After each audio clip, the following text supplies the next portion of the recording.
everybody? Jordan here at Night and Day Performance. I'm back making videos, back at the shop, working, trying to get some more, stuff in and out of the shop. But today here we have a 2015 Dodge Challenger SRT with the 6.4 liter 6-speed manual. This is in the B5 blue.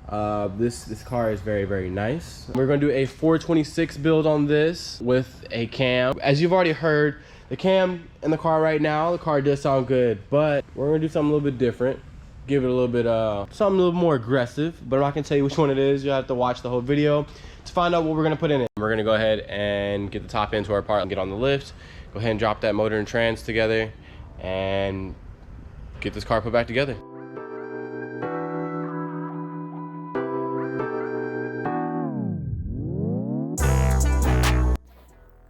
All right, first things first, whenever you're doing these vehicles and you're building them, protecting the paint is key. One thing we don't want to do is lean over those fenders or the bumper and scratch it up, so we're going to cover it up with this collision wrap. Make sure that it's not too tacky. If it's too sticky, it'll pull the paint off. You don't want that. Now you're going to pop in here. He's taking the valve covers off. He's going to get the intake manifold off. One thing to watch for when you're doing this is there's a hose on the back that is a vacuum hose that goes to the brake booster. If you break that off of the intake, you have to get a new intake. So be very, very careful. Be vigilant when you're doing that. You're going to have to twist it and stuff like that. Don't just pull it off. Just a little bit of a heads up. When we're getting along this video, we're going to come online multiple times and I'm going to discuss what's going on. And then when we get in the engine room after the engine comes back from the machine shop, I'm going to discuss with you guys what's going on, some of the processes that we do here at Night and Day Performance when we're building these engines, just to give you some pointers and some tips of how we do things so you can determine if you want to do them the same way. Like for instance here, we're dropping the engine out of the bottom. If you have access to a lift, it's the fastest way to do it. You can actually have a lot more room here to do everything you need to do to tear it down. And as you're tearing things down, make sure you're notating what bolts go where, bag them, tag them, do whatever you need to do to identify them. And along the process, realize that some bolts are torque to yield, meaning they cannot be reused. Once they are used, they are stretched to a certain spec, and normally whenever they're stretched, if you try to torque them again and again, they'll end up breaking. You don't want those problems. Check on sites like Summit, All Data, etc. and you can find out if the bolts are torque to yield. You can also find out the torque specs. General rule of thumb, you see 30 foot-pounds plus 30 degrees, 40 degrees, and it has a degree at the end, that's normally a torque to yield bolt. Not always, but that's a good rule of thumb to help you along the process. Most of the things that are just going to, hey, 12 foot-pounds, 20 foot-pounds, those are not torque to yield bolts 9 times out of 10. Make sure you're checking with your manufacturer, check with the diagrams, check online, so you don't end up accidentally putting a torque to yield bolt back in and snapping it off inside the engine and having to redo everything you just did and fighting to get the bolt out. What are you doing, Austin? He's sad. Things. What's going on, guys? Another great day here, Night and Day. Getting 2 of these engines torn down. Got the 5.7 out of the red single cab pickup and the 6.4 out of the soon-to-be 426. Gonna go ahead and finish breaking these down. That one's just getting torn all the way down to go in the machine shop. This one we have yet to determine what happened as far as metal being in the oil and filter. So get this torn down, get it inspected, and this will more than likely go to the machine shop as well.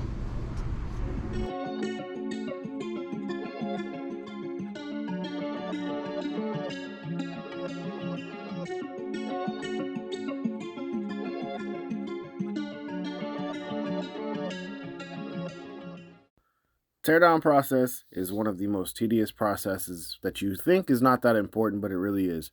Make sure you're inspecting all your bolts. Make sure you're inspecting all your pistons, rods, your crank, identifying the items that need to be replaced or the items that need to go to the machine shop. Something as simple as missing that you need to polish a crank can delay your build for weeks, if not months. You don't want to waste time at the machine shop. Make sure you're paying attention as you're tearing down.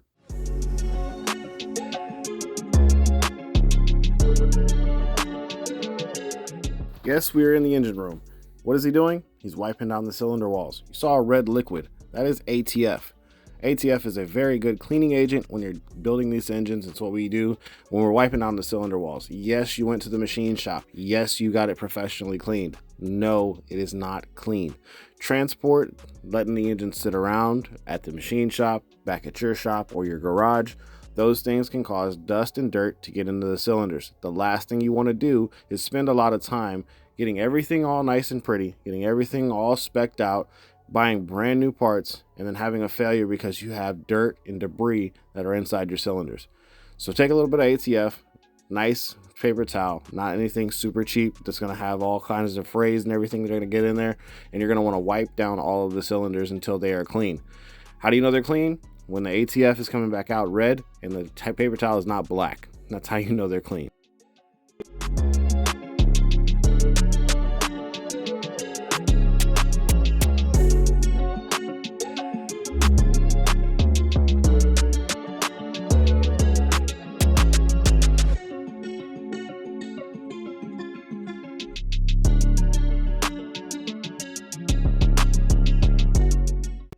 All right, so now, as you can see, we got everything cleaned up. We're gonna flip it over. We're gonna start getting our bearings installed, start getting our ARP main studs installed. If you're using ARP main studs, one key factor you must factor in, you have to have the block align honed.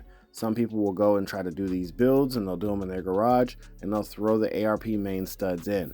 That is a mistake if you don't get it align honed, because the quench that's going to be on those main caps is going to be different with ARP main studs compared to the standard main bolts that you have. That's simply because the material is stronger and the stretch is going to be different on those bolts. So you're going to have a lot more clamping force. Make sure it's correct. Make sure you measure for your bearings. We've already measured this crank, so make sure you measure to make sure you have enough clearance. On something like this 426, I think we built this one right here specifically right around 2 thou clearance on the mains, 2 thou clearance on the rods. That is a good loose clearance for something that's going to be making a lot of power, something that can be boosted later on down the line. Things like torque specs are very, very key when you're doing the mains. As you can see, he's torquing here. The sequence is important, as well as making sure that the torque is correct. If you forget to torque things, then your clearances aren't right, your quench is not right, you can have a lot of problems and a lot of failures.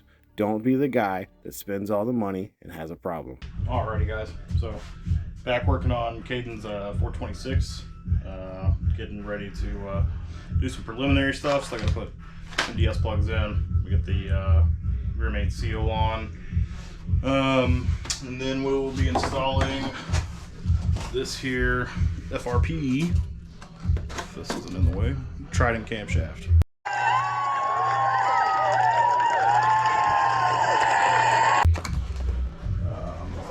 One of Ryan's more rowdy cams. I believe drop-in pistons are required in order to clear the valve release. So yeah, start getting this together, and the rest of the engine should go by pretty quickly.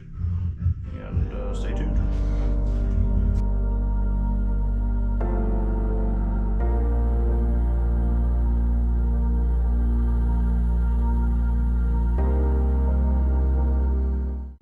So at this point, the finish line is near. Pistons are in, crank is in, everything is good. Now you have this one feeling that you want to hurry up, but now you need to slow down. Setting the timing is the most important step. This can damage your entire engine. On the Gen 3 Hemi, most people say it's supposed to be at 12 and 6. It's actually not exactly 12 and 6. Your camshaft, your top marker is going to point at 12, and on the crank, your sprocket is going to point pretty much one tooth to the right of 6 o'clock. So it's not going to be dead on 6. You want to make sure your piston on cylinder 1 is at top dead center. Your camshaft is going to be at 12, and the sprocket is going to be slightly to the right of 6 o'clock. That's how you know your timing's set right. Make sure you look at the chain. The chain has indicators on it as well.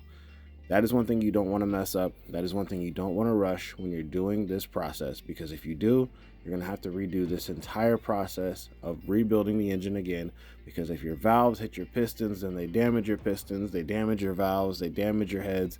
It's a whole ordeal you don't want to deal with. Along with making sure that cam sprocket is torqued to 90 foot-pounds with blue Loctite and that it is on the dowel. Too often people think that the engine had a failure and it broke off the little dowel pin that's on the camshaft. That is not a load bearing dowel. That means you didn't torque it right. Make sure you torque it right. Make sure you torque your oil pump right. Make sure all your bolts are how they're supposed to be. Now you see he's going to go ahead and lube up the lifter bores and get the lifters installed. One common misconception, and it's an old school tactic, and it's a tactic that LSs still use, but Hemis do not. Do not soak your lifters. Gen 3 Hemis do not like lifters to be soaked. As you can see, he's pumping them down with an Allen key that you can stick right into the center bore of the lifter and get the excess oil out. Why you don't want to do this? Because if you do, and you have the lifters fully pumped up with oil, sometimes they don't bleed down properly. Even in the instructions from Mopar, it says you're supposed to bleed down the lifters by rotating the engine over before you fire it. If you don't, and what can happen is the valves can hang open. You can kiss a valve to a piston, you can have no compression, you can have all sorts of issues, because you always have to remember an engine cannot compress liquid. It can compress air and it can fill it up. Yes, it's a little noisier whenever you don't soak the lifters, but it is a better process, it is a safer process, and it's how we've done it for years. We've never had an issue. So make sure you don't soak your Gen 3 Hemis lifters. As you can see here, he's already putting the heads on. Make sure those are torqued down correctly. Make sure they're on the right side. I'll put on the screen right here a diagram that'll show you how to identify your heads. These holes right here that I'm going to show you that are on the red circles, those go to the front. As you can see, there's two that are just for the bolt holes. Now here on the bottom, you're going to see there are 2 holes for the bolts, and there's an extra hole. That is an oil drain back. The oil drain back goes to the back of the engine. Make sure you check that. You can also check by seeing if there's an EGR port. If there's an EGR port, even if it's blocked off, it is always going to be on your passenger cylinder head. Don't mix them up. If you do, you're going to have coolant leaking issues. You're going to have issues with compression. You're going to have all kinds of issues because stuff is not going to seat right. Make sure you put your head gaskets on correct. Make sure you put your heads on right. Left is the driver's side. Right is the passenger side. When identifying left from right on an engine, it's from when you're sitting in the driver's seat, not when you're looking at the front of the engine. Don't mix that up.